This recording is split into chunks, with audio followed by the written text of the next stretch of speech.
Committing suicide actually takes energy and planning. So this happens just above the lowest point, when they still have the energy to think clearly and execute it. Family members and close friends who were in contact with the individual before taking their own life have even reported them seeming happy and calm. This is because the suicidal person has finalized their plan and thinks they can finally escape the pain of this world.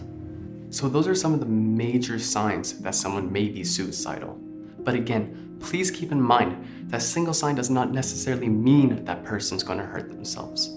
In the comments below, please let us know what other signs you think we've missed.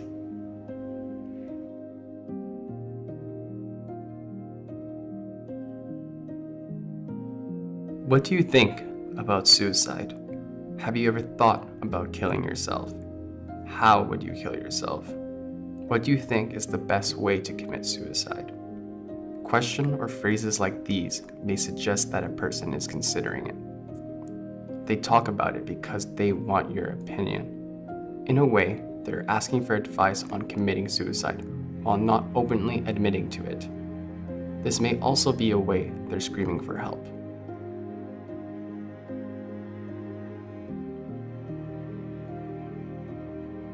It's an odd occurrence when someone gives away their expensive items. In their mind, where they're going, they don't need material things. Giving away their possessions to loved ones may be a way they think they're helping friends and family after their death.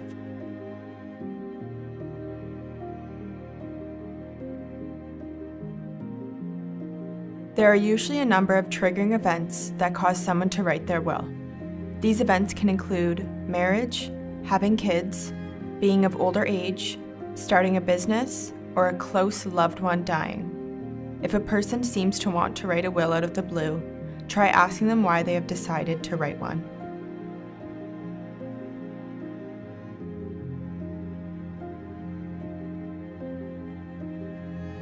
Of course, the mere act of obtaining a weapon doesn't mean someone is suicidal, but paired with the previous signs mentioned, should serve as a warning.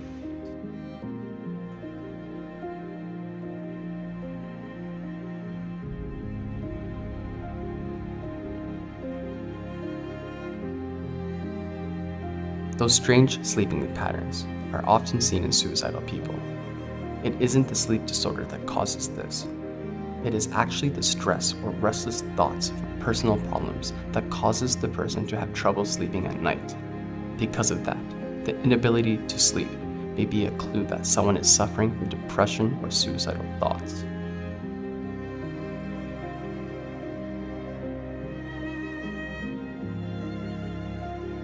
Low energy levels are often seen in people with depression, which is sometimes coupled with suicidal thoughts.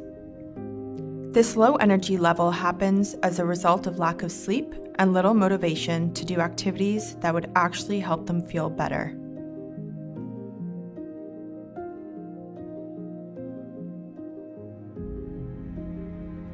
When people don't feel connected to anyone, they may turn to drugs and alcohol as a form of escape. Another reason may be because they think these substances might give them enough willpower to commit suicide.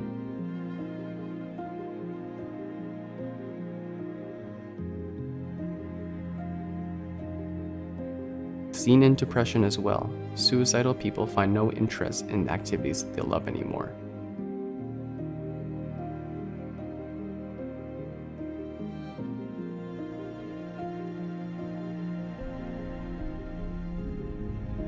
Self-harm is one of the biggest signs that someone might be suicidal. Examples of this include cutting, burning, and poisoning oneself. In a sense, it's a way that suicidal people test the waters to see if they actually have what it takes to commit suicide. Former self-harmers often say that the physical pain helps them escape the emotional one.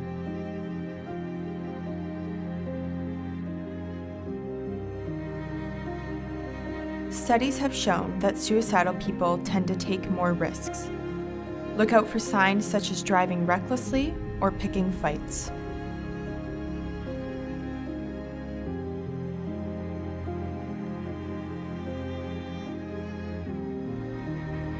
The number one and most obvious sign that someone might be suicidal is that if they have attempted it in the past. This is called suicidal tendencies. One thing people don't understand about depression is that it's not easily cured by a pill.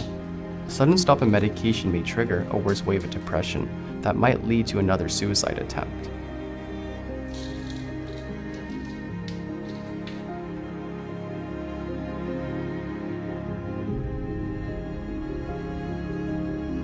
This sign is hard to spot because you might be under the impression that the person is doing better. A misconception about depression is that people commit suicide at their lowest point. What actually happens at this stage is that the person is unwilling to do anything. They are at such a low point that they are unwilling to eat, watch TV, or partake in their favorite activities. Their days are spent mostly in bed. Whatever your experience with suicide is, it's important for you to understand the signs of suicidal behavior. But please keep in mind that not every suicidal person will show these signs, and not every sign means that a person is suicidal. The point of this video is to make you understand these signs and work out whether the person needs a friend or professional help. Chào bạn, chào mừng bạn quay lại với Site to Go. Phần này của video chúng mình làm để gửi tới Robbie. Hành vi tự tử thật kinh khủng. Nó có thể đến từ bất kỳ ai, kể cả những người thân yêu nhất của bạn. Vào những thời điểm bạn không hề tìm thấy dấu hiệu nào. Robbie là một y tá.